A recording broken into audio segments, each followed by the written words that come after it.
삼강 MNT는 지금 현재 턴어라운드 관련된 종목입니다. 이제 실적이 안 좋아졌다가 이제 앞으로 이제 좋아진다는 얘기죠. 여기 플러스 이제 한국판 뉴딜 정책 수혜주로 일단 묶여 있는 종목이라고 보시면 되겠습니다. 제가 판단할 때는 지금 에너지 관련돼 가지고 정부 쪽에서 지금 신재생 에너지를 키운다라고 얘기하잖아요. 그러면은 신재생 에너지를 보면은 태양광이 있고요, 풍력이 있고요, 그리고 에너지 저장 장치 ESS 쪽 이런 게 있고, 이제 수소가 있잖아요.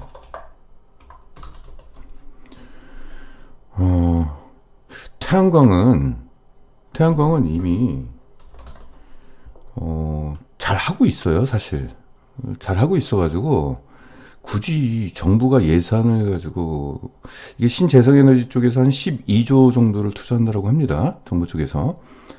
근데 제 판단은 그래요. 태양광은 과거부터 꾸준히 이걸 잘 하고 있었어요, 그동안. 그래서 굳이 여기다가 예산을 막 그렇게 크게 주지는 않을 것 같아요. 부족하지가 않기 때문에. ESS도 지금 원래 정책대로 지금 잘 하고 있습니다. 특별히 여기다가 예산을 더 추가할 건 없고요. 수소 쪽에 있는데, 수소 관련된 종목은 우리 투자자 입장에서는 이미 많이 올랐잖아요. 그죠? 이미 뭐 목표가에 거의 도달한 종목들이 뭐 대부분이 뭐 목표가를 다 초과 달성한 상황이고, 나머지 풍력이 있습니다. 풍력 쪽이 많이 안 올랐어요. 제가 저번에 공개 방송에서 말씀드렸던 종목이 뭐죠?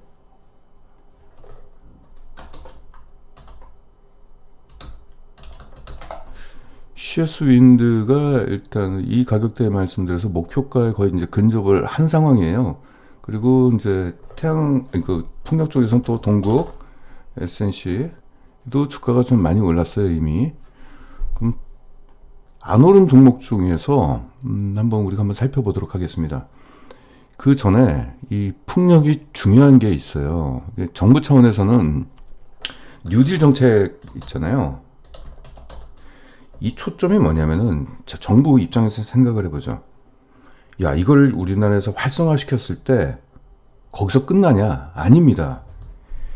국내 활성화를 통해 해외 진출, 이게 가능해야 되거든요. 그렇지 않으면은 안 됩니다. 자, 그러면 이 조건이 있어요. 국내 활성화를 통해서 해외에 진출해가지고 과연 성공할 수 있느냐. 성공하려면 기본 조건, 정부는 무엇을 보냐면요, 이걸 봅니다. 국산화 비율을 봐요. 만약에 풍력 쪽을 활성화시켰는데 풍력의 여러 핵심 장비들 다 외국에서 수입해서 쓰게 된다면은 막말로 죽 써서 개 주는 거잖아요. 그게 뭡니까? 그쵸? 남들만 좋은 일 시키는 거잖아요. 근데 풍력을 정부에서 주목을 안 할래 안 할 수가 없는 게, 국산화 비율이 무려 80% 이상이에요. 거의 90% 육박합니다. 자, 그럼 풍력에서 중요한 3대 요소를 좀 볼게요. 두 개만 볼게요. 일단은 터빈, 엔진이죠. 터빈 누가 세계에서 제일 잘 만들죠? 우리나라죠. 왜? 조선업들이 다 터빈을 만들잖아요. 엔진들, 프로펠러 돌아가는 거. 그게 풍력과 이 조선업과 동일해요, 사실은.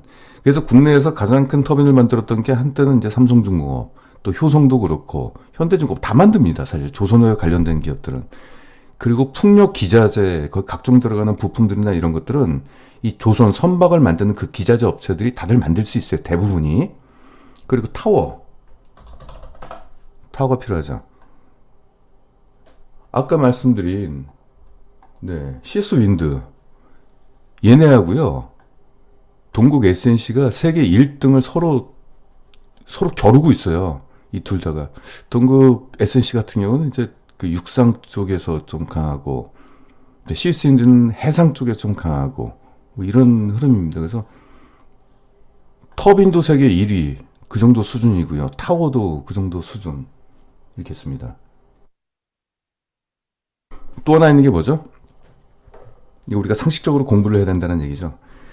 자, 이 풍력 같은 경우는 굉장히 크잖아요. 심지어는 막 50m가 넘고 막 이러잖아요. 근데 이런 것들은 사이즈가 서로 달라요. 풍력들은. 이걸 어떻게 만들죠? 이 금형으로 찍어내는 게 아니잖아요. 금형으로 찍어내는 것은 거푸집 같은 데 만들어가지고 철을 갖다 집어넣고 대량 생산하는 게 금형이고, 각 제품마다 수주, 발주를 하는 업체들마다 그 사이즈나 이런 것들이 서로 다를 거 아니에요. 그쵸? 이럴 때는 자율단조죠. 자유단조. 자유단조. 세계 1위가 우리나라죠. 태웅, 뭐 이런 기업들. 이런 여러 가지 요소들이 모두 우리나라 쪽에 국산화 비율이 높아요. 물론 여기 들어가는 또 몇 개의 또 핵심 부품이나 이런 것들은 또 프랑스 쪽에서 또 사오고는 있는데, 일단 기본적으로 국산화 비율이 워낙 높기 때문에 이쪽은 빠르게 우리나라에서 경쟁력 있는 풍력 산업을 우리나라 자체적으로 일단 활성화를 시킬 수가 있어요. 그리고 나서 그걸 가지고 해외 진출하기가 굉장히 용이하다는 얘기입니다. 그리고 정부에서 또 보는 게 있어요. 국산화 비율을 보는 거 외에 또 하나 있습니다. 뭐죠? 고용 창출도 기가 막혀요. 이게 사실 이게 노동 집약적 산업입니다. 풍력이. 그러니까 고용 창출이 쉬운 거죠. 그래서 국내에서 일단은 계속적으로 이제 설치를 하고 해외 쪽에 진출하게 된다면 그 고용이 그대로 유지가 되는 거잖아요. 영속적으로. 그런 측면에서는 풍력을 버릴래야 버릴 수가 없는 지금 상황입니다. 이게 경쟁력도 높고. 근데 중요한 것은 곧바로 해외 진출은 못해요. 어렵습니다. 왜냐면은 보통 풍력 같은 거를 입찰을 하게 된다면은, 레퍼런스가 없으면은 인정을 안 해줍니다. 레퍼런스라는 건 이력이죠. 과거에 너 만든 풍력이 뭐야? 네가 공급했던 풍력이 지금 어느 지역에 어떻게 제대로 돌아가고 있어? 이제 이런 걸 묻는 겁니다. 그러니까 안전이 되게 중요한 거기 때문에 얘들이 만든 그 풍력이 지금도 제대로 돌아가고 있는지 이런 부분을 좀 필요해요. 그래서 기술력이 있다고 해외 곧바로 진출이 안 되는 겁니다. CS 윈드가 얘네가 왜 세계 지금 1위냐면요. 얘네가 그동안 수천 개의 풍력 타워를 만들었어요. 근데 단 한 번도 사고가 난 적이 없는 거예요. 그러니까 풍력 같은 건 이제 이 타워를 만드는 기업인데, 타워를 만들 때 용접 이런 것들이 굉장히 중요한 거거든요. 단 한 번도 크레임이 없었다는 얘기죠. 그러니까 안전하고 세계적인 풍력회사 지멘스 이런 애들이 얘네들 제품만 쓰잖아요. 지금 영국에 있는 지금 풍력 지금 전 세계적으로 가장 많이 지금 투자가 되고 있는 데가 지금 영국 쪽이거든요. 유럽 쪽이랑. 이 먼 나라 한국에 있는 지금 CS 윈드에다가 주문이 들어오는 거지 않습니까? 물론 이제 영국 쪽에 그 타워 공장을 인수해가지고 그러니까 이제 운송비도 좀 절감이 되니까 수주를 받은 효과도 있지만, 그 이면에는 기술력이라는 거죠. 안전성. 그게 필요하다는 얘기죠. 그래서 이제 결론은 정부 쪽에서 풍력을 투자를 안 할 수가 없다는 얘기입니다. 자, 일단 기본적인 상식을 말씀드렸고요. 자, 그럼 삼강 ENT는 뭐 하는 거냐? 얘들은 해상 풍력 하부 구조물을 제조하는 기업이에요. 근데 지금 제가 왜 해상 풍력을 갖고 왔냐면은, 향후 풍력은 해상 쪽으로 갈 수밖에 없습니다. 이 국내 그 육지 쪽에서 풍력은 주민들의 반발이 너무 심해요. 뭐 대관령 쪽에다가 풍력이 좀 있잖아요. 거기 그 소들이 새끼를 안 낳는데요. 짐승 소리처럼 들리거든요. 그리고 프로펠러가 멀리서 보면 천천히 돌아가잖아요. 가까이서 보십시오. 그 프로펠러 속도가 150km입니다. 이게 워낙 크니까 천천히 돌아가는 것처럼 보이지만은 가까이서 보면은 붕붕붕 소리가 막 나요. 이게 이제 짐승 소리처럼 들려가지고 소들이 이제 새끼를 낳는데요. 그리고 우리가 드라이브 하다가 풍력 뭐 이런 걸 보면은 와 낭만적이고 멋있다라고 보지만, 그 동네 사람들은 기계 덩어리가 돌아가는 걸로 보입니다. 되게 안 좋아요. 오랫동안 보고 있으면은 정말 보기 안 좋아요. 그래서 주민들이 싫어하는 거거든요. 그러니까 해상에다가 짓는 거죠. 풍력들을. 전 세계적으로 지금 해상에다가 짓는 것이 지금 트렌드입니다. 근데 약간 좀 단가가 좀 비싼 부분이 있죠. 근데 기술력이 많이 좋아져가지고 해상에서도 충분히 좀 단가 그 부분을 좀 낮춰가지고 할 수 있다라고 지금 하고 있네요. 일단 이 기업은 그러면 해상에다가 풍력을 지을 때 하부 구조물을 제조한다. 이제 이 부분이고, 2000년도에 전량 수입했던 하부 구조물을 이 중에서 후육강관이라고 있습니다. 근데 이것들을 이제 국내 최초로 국산화에 성공했던 기업이고요. 또 하나 재밌는 게 또 있어요. 지금 전 세계적으로 특히 우리나라부터 시작해가지고 유럽 쪽에서도 수소 경제가 지금 트렌드로 작용이 되고 있는데, 이게 시너지가 나고 있습니다. 수소하고 풍력이랑. 이게 왜 그러냐면은, 수소를 생산을 할 때 에너지가 필요하잖아요. 근데 친환경 수소를 생산하는데 석탄을 뗄 수도 없지 않습니까? 이럴 때 그 주변에 해상풍력을 같이 만듭니다. 그래서 해상풍력으로 해가지고 이쪽에서도 에너지를 뽑아내고 여기서 나온 에너지의 일부분을 수소 생산하는 쪽에다가 보낸다는 얘기죠. 그래서 이런 시너지가 이게 찰떡궁합이라고 합니다. 그래서 덴마크, 네덜란드 사례가 지금 현재 그런 상황이 있다고 해요. 그리고 또 하나는 해상풍력 시장은 2021년도부터 2025년도까지 연평균 18%씩 성장할 것이다. 굉장히 고성장이죠.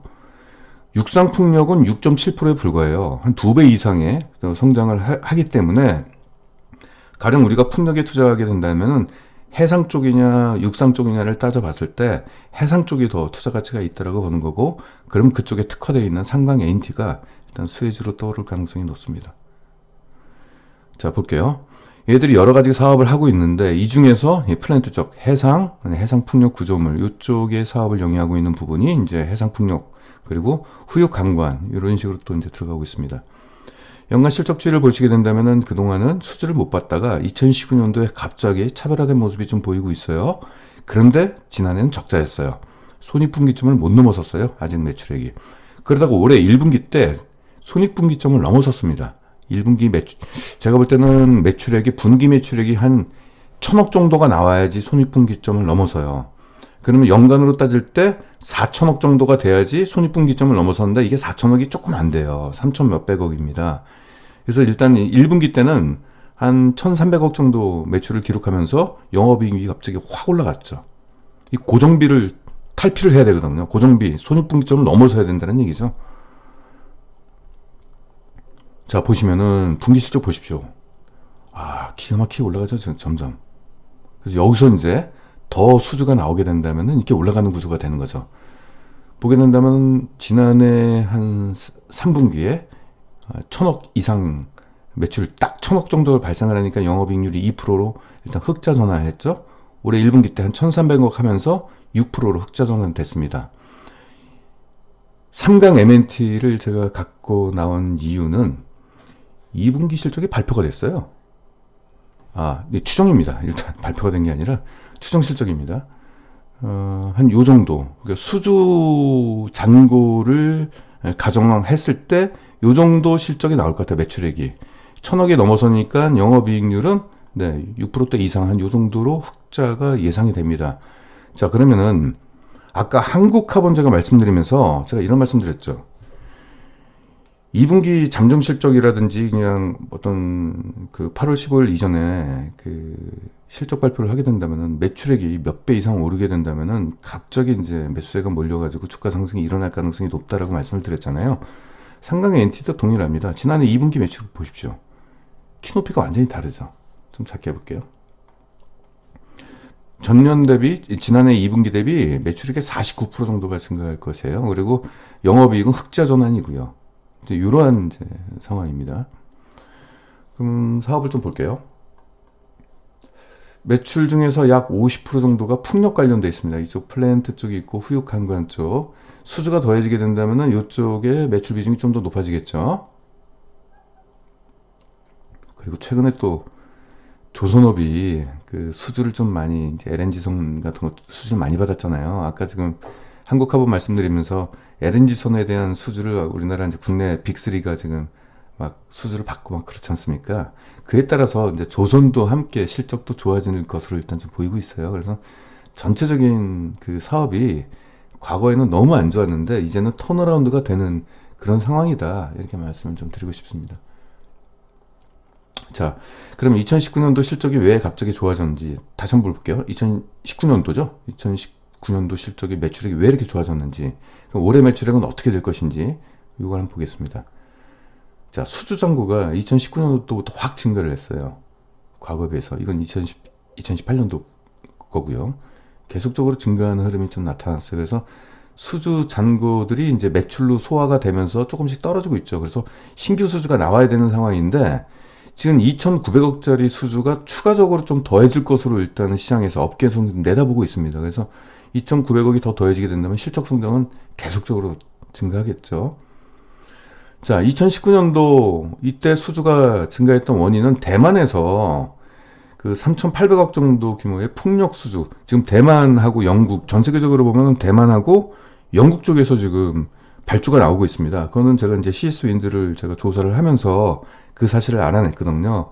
그 대만 쪽 같은 경우는 이제 1차, 2차 이렇게 하게 됐는데 아직 대만으로 더 이제 발주가 받을 게 좀 남아 있고요. 유럽 쪽도 또 있습니다. 특히 영국 쪽이죠. 그래서 2,900억 정도의 좀 추가 수주가 지금 현재 상강 MNT하고 지금 논의 중에 있다라고 합니다. 여기에 그러면 못해도 뭐 절반 이상은 나오겠죠. 예. 자, 지금 현재 수주 잔고가 한 요 정도, 지난해 매출액을 넘어서지는 못하고 있는데 2,900억이 추가가 되게 된다면은 굉장히 높아지게 되겠죠. 이런 걸 한번 기대해 봅니다. 일단 분기 실적을 보면은 1분기 때만 일단 놓고 볼게요. 매출액이 143%가 증가했고 영업이익은 흑자 전환, 네, 당기 순이익도 흑자 전환을 했습니다.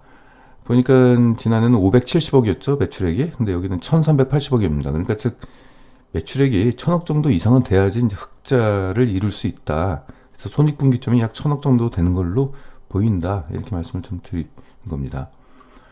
자, 분기 주당 순이익을 보시게 된다면은 지난해 4분기 때, 네, 지난 4분기 때는 엉망이었네요. 뭔가 이제 비용을 일 때 한꺼번에 털어냈던 모양입니다. 그 제조업들은 항상 4분기들이 비용을 한꺼번에 털어내니까 이런 현상이 나오죠. 그 제조업 같은 경우는 이 제조하는 과정에서 이제 불량품들이나 이런 것들이 나오잖아요. 분기별로 불량품들 모아놨다가 4분기 때 한꺼번에 이제 처리하거나 혹은 이제 재고가 이제 손상이 돼서 네, 재고 처리를 하는 과정에서는 이런 것들이 나오겠죠. 올해 일단 1분기 때는 지난해 1분기 흑자 전환했고 2분기 때 주당순이익이 지난해 흑자 전환이 일단 예상이 됩니다. 그래서 이거를 상반기로 한번 나눠서 한번 비교해 보면은 지난해 이제 상반기죠. 지난해 상반기는 적자, 올해 상반기는 완전히 흑자 이렇게 보시면 되겠습니다. 이건 흑전이죠.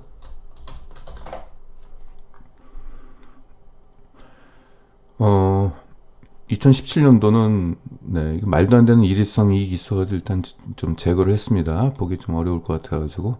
자, 턴어라운드죠. 2018년도를 기준으로 해서 이 저점이 점점 좁아지고 있는 모습이 있죠. 여기서 이제 조선 쪽 그리고 그 풍력 쪽에서 이제 수주가 조금씩 들어오면서 매출액이 조금씩 증가를 하니까 이런 이제 흐름세가 나타나는 거죠. 위로 다시 가볼게요. 분기 실적을 볼게요. 네, 이런 흐름세. 점점 좋아지고 있는 거죠. 그쵸? 그러면서 이제 턴어라운드가 되는 모습이 자연스럽게 좀 나오고 있습니다. 그쵸? 그래서 올해 2020년 한 요 정도, 내년도는 더 좋아질 것으로 전망이 되고 있어요. 근데 제가 좀 조심스럽게 좀 말씀드릴게요. 지금부터. 자, 그러면은 기대할 수 있는 거를 좀 볼게요. 2020년도 올해 기대할 수 있는 PER은 10.7로 떨어집니다. 괜찮죠? 내년도는 수주가 굉장히 크게 이어질 것으로 전망을 하고 있어요. 시장 업계에서는. 근데 아직까지 이 수주 기업 같은 경우는 실적 전망을 이게 전망치가 좀 틀릴 가능성이 있어요. 만약에 기대했던 수주를 못 받을 수도 있잖아요. 이 자기가 받고 싶다고 받는 게 아니지 않습니까? 이거 떡을 주는 사람 마음이잖아요. 그렇죠? 보통 뭐 그 의료, 그러니까 제약회사라든지 식품회사나 이런 것들은 비교적 실적 전망치가 거의 비슷해요. 예, 왜냐면 그 수요가 일정하기 때문에 그 매출액이 큰 변화도 없고 그 추정치도 일단은 좀 거의 좀 플러스 마이너스 한 10%에서 왔다 갔다 하는 정도 수준밖에 안 되는데 수주 기업은 갑자기 한꺼번에 수주가 막 확 올 수도 있고 올 줄 알았는데 안 올 수도 있고 이제 그런 현상이 있습니다. 그래서 일단 이건 참고를 좀 해주시기 바랍니다. 그래서 일단은 업계에서 정한 그 수주가 기대하는 수주가 계속적으로 나올 경우에는 한 요 정도가 될 것이다. 전년 대비 2배 정도 올라갈 것으로 보고 있습니다. 왜냐하면 전 세계가 지금 풍력을 계속적으로 지금 설비를 하고 있거든요. 미국도 그렇고 유럽도 그렇고 아시아 쪽에서는 대만이 지금 그러고 있고 또 한국에서는 또 뉴딜 정책 한다 그래가지고 풍력 시장 또 강화할 거고 그러면은 기대했던 요 정도의 PER이 나올 수도 있다. 5.1까지 떨어질 수도 있다. 이렇게 좀 볼 수 있습니다. 그러면은 지금 우리가 기대할 수 있는 올해 주가 상승 여력은 17%가 있고요. 내년도는 무려 147%가 되는데 제가 이거 조심스러워서 말씀드리는 거예요. 괜히 제가 야 너 147% 올라간다라고 했는데 야 안 올라갔잖아 이럴까봐. 근데 지금 이 위에 있는 주당 순이익이 이게 된다는 것은 이제 그 업계에서 추정하는 그 어떤 수주에 따라서 네, 요 정도는 되지 않겠느냐라고 이렇게 전망한 건데, 자, 그럼 여기서 몇 가지 제가 이제 계산을 별도로 바꾼 게 있습니다. 지금 현재 그 풍력 발전 관련된 업체 평균 PR이 18배예요. 근데 제가 18배를 안 주고 12.6배를 줬습니다. 이제 그 이유는 얘들이 지금 전환사채가 있어요. 그래서 전환사채가 100%다 시장에 출회가 된다라는 걸 가정했습니다. 그러면은 물량이 희석이 되잖아요. 그 희석 물량이 나오게 됐을 경우에는 목표 주가보다는 30%는 좀 할인을 해야 될 것 같아서 PR을 18배로 준 게 아니라 12.6배로 낮췄습니다. 그랬을 때 지금 내년도 기대할 수 있는, 그래서 뭐 여기까지 올라갈지는 모르겠습니다만은 일단은 이러한 가능성도 열어놓고 한번 투자에 임하시는 것이 어떨까, 이렇게 좀 말씀드리고 싶습니다. 전환사채에 대해서 좀 말씀 좀 드릴게요. 지금 얘네들이 재무 개선이 좀 필요한 상황이에요. 전반적으로 그동안 손가락 빨고 있었잖아요. 그러니까 수주기업들이 가장 큰 문제가 뭐냐면은, 이게 경기 민감률 같은 경우는 산업의 어떤 사이클이 존재해요. 그리고 사이클이 다운 사이클에서는 수주가 안 나오니까 그 다음부터는 뭐 그냥 손가락 빨고 있어야 되는 상황이거든요. 근데 이제서야 드디어 이제 뭔가 이제 실적이 좋아지는 구조인데, 그 사이에 너무 이제 재무 안정성이 안 좋으니까 얘들이 전환사채를 발행을 했어요. 그래서 지금 전반적으로 안 좋은 재무 안정성은 앞으로 개선이 될 가능성이 높은 게, 첫째, 실적이 좋아지고 있잖아요. 그러면 거기서 이제 돈이 들어오면 그걸 어디에다가 쓰겠습니까? 대출금을 갚겠죠. 그쵸? 부채 상환을 하겠죠. 그 상환에 의해서 이제 재무 안정성이 좀 좋아질 것이고, 두 번째는 얘들이 전환사채를 많이 발행했습니다. 근데 그 전환사채 같은 경우는 만기가 돼가지고 자본으로 전환이 되게 될 때는 자기 자본이 이제 증가하게 되는 거거든요. 여기에 있는 이제 부채 비율이라든지 순차익금 비율, 이런 것들은 다 그 자본 총계와 비교한 거기 때문에 이 자본이 증가하게 된다면 그만큼 부채 비율도 감소하는 효과가 있습니다. 그래서 이런 부분은 이제 향후 이제 개선될 전망입니다. 일단 미상환 사채를 좀 볼게요. 얘들이 원래는 미상환 사채가 많았어요. 870만 주입니다. 전체 주식수의 약 30%에 해당하는 이 사채가 있었어요. 근데 제가 지금 보니까 요게 이제 이번에 이제 1분기 때 사업보고서에 나와 있는 사채를 제가 끌고 온 건데, 최근에 분기 공시를 보니까 전환사채를 청구권을 이제 행사를 한 물량들이 있습니다. 이게 300만 주를 해량했어요. 그럼 총 870만 주 중에서 300만 주를 빼게 되면은 560만 주가 남아 있어요. 그래서 전체 총 주식수의 약 19% 물량인데, 19% 물량이면 적지 않은 물량이에요. 그런데 일단 만기가 일단 2023년도, 2024년도, 2024년도 좀 많잖아요. 그리고 이게 전환사채가 하나가 아니고 지금 세 개로 나눠져 있기 때문에 물량이 갑자기 일시에 한꺼번에 쏟아지는 일은 거의 없다라고 보고요. 조금씩 사채권자가 서로 다르기 때문에 이 기업을 또 보는 관점도 다르고 그러기 때문에 아마 조금씩 나올 걸로 좀 보이고 있습니다. 그래서 오버행 이슈는 이렇게 크진 않아요. 만기일도 많이 남았고 그러기 때문에. 오봉이라는 것은 갑자기 물량이 막 쏟아져가지고 주가가 떨어진다는 얘기인데, 근데 일단은 제가 요 남아있는 물량 있죠? 요 870만 주. 요 부분을, 요게 전체 주식수의 30%거든요. 그래서 제가 여기서 30% 할인을 했다라는 게 바로 그겁니다. 목표 PR에서 전환사채를 고려해서 30% 할인했다는 얘기고, 그것이 여기에 다 반영이 돼 있습니다. 이미 반영이 돼 있습니다. 기업의 적정 가치를 분석할 때는 이러한 이제 쏟아지는 물량까지도 고려해가지고 이렇게 변경을 하는 게 맞습니다. 그래서 봐야 될 게 참 많아요. 근데 이런 걸 모르고 이제 투자하시는 분들은, 그쵸, 증권사의 목표가만 믿고 이제 투자하다가 좀 낭패를 보는 경우가 많죠. 증권사 애널리스트들은 그런 것까지 계산을 잘 안 합니다.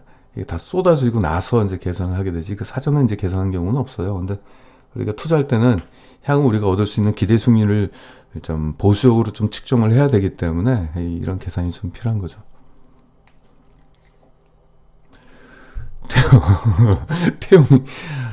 태용이 망가진다라는 것보다는, 태용이 뭐냐면은 그 수직 계열화를 하기 위해서, 태용 같은 경우는 자율단조를 하잖아요. 자율단조하기 위해서는 그 제강, 그 철을 사와야 되잖아요. 그쵸? 원재료를 사와야 되는데 원재료에 대한 그 부담이 컸어요.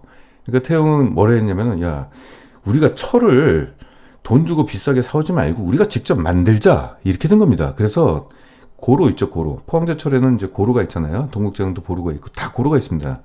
그 철 스크랩을 가져다가 그 고로에다가 넣고 녹여가지고 다시 이제 재활용을 하는 거잖아요, 철이라는 게. 그걸 전기로를 설치를 했어요, 2017년도인가. 근데 걔네들이 철강회사도 아닌데 철강을 지금 만들고 있습니다, 걔네들이. 근데 이게 지금 운영비가 엄청나게 들거든요, 매년. 근데 아직 경기가 지금 회복이 안 됐잖아요. 그래서 걔네들도 손익분기점을 못 넘고 있어요. 그래서 앞으로 자율단조 쪽에서 이제 수주가 많이 좀 들어오고 그러면은 전반적으로 손익분기점을 넘어서면은 그다음부터는 이익이 크게 증가하는데 아직 그 정도까지는 안 돼 있는 거죠. 그리고 2017년도에 고로를 대규모 설비 투자를 했기 때문에 아무래도 뭐죠? 이제 감가상각비라든지 이런 것들이 아직 해소가 안 돼 있기 때문에 계속적으로 지금 그런 현상이 있다고 보시면 되겠습니다.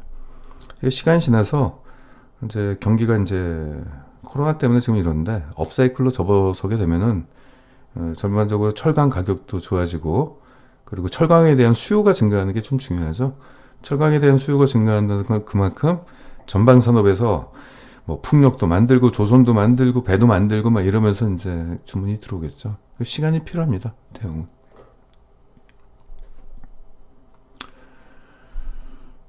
이렇게 보시면 되겠고요. 네, 일단 삼강 M&T. 네, 여기까지 이상 삼강 M&T였습니다.